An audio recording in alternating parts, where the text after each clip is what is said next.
જામનગર ડો શ્યામાપ્રસાદ મુખર્જીની 125મી જન્મજયંતિ નિમિત્તે ખાસ કાર્યક્રમ યોજાયો। હરિયા કોલેજ ખાતે યુવા પેઢી સાથે ગોષ્ઠી અને સંવાદ કાર્યક્રમ યોજાયો।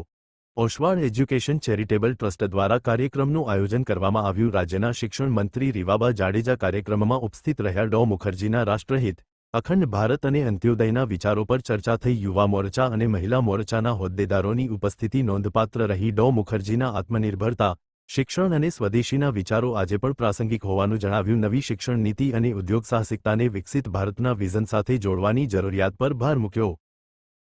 આજરોજ જામનગર ખાતે ઓસવાળ એજ્યુકેશન ચેરિટેબલ ટ્રસ્ટના માધ્યમથી હરિયા કોલેજ ખાતે ડોક્ટર શ્યામાપ્રસાદ મુખર્જીજીની 125મી જન્મ જયંતિના પાવન અવસરે વિદ્યાર્થીઓ સાથે એક ગોષ્ઠીનું આયોજન કરવામાં આવ્યું, જેમાં યુવા મોરચા, મહિલા મોરચા અને તમામ જેટલા પણ પદાધિકારીશ્રીઓ છે એમની ઉપસ્થિતિમાં દીકરા દીકરીઓ સાથે યંગ જનરેશન છે એમની સાથે એક સંવાદ કાર્યક્રમનું આયોજન કરવામાં આવ્યું। અને ડોક્ટર શ્યામાપ્રસાદ મુખર્જીએ રાષ્ટ્રહિત સર્વોપરીની ભાવનાને, અખંડ ભારતના અને અંત્યોદયની પ્રેરણાના ભારતની જે પરિકલ્પના કરેલી હતી એ વિચાર વિમર્શ કરી અને એમની સાથે એ વિચારોની આપ-લે કરવામાં આવી અને ખૂબ સુંદર રીતે આ કાર્યક્રમ જે છે એ સફળ થયો। અને આવનારા સમયમાં જે વિચારો, ચાહે આત્મનિર્ભરતાની વાત હોય, ચાહે ન્યૂ એજ્યુકેશન પોલિસીની વાત હોય, ચાહે ઉદ્યોગ સાહસિકતાની વાત હોય, સ્વદેશીની વાત હોય, તો આ કન્સેપ્ટ એ અત્યારના કન્સેપ્ટ નથી, પરંતુ સેન્ચુરી બેકના કન્સેપ્ટ જ્યારે એવી વ્યક્તિ વિશેષે આપણા બધાની વચ્ચે મૂક્યા હતા કે જ્યારે ભારત આઝાદ થઈ અને અખંડિતતા તરફ આગળ વધી રહ્યું હતું,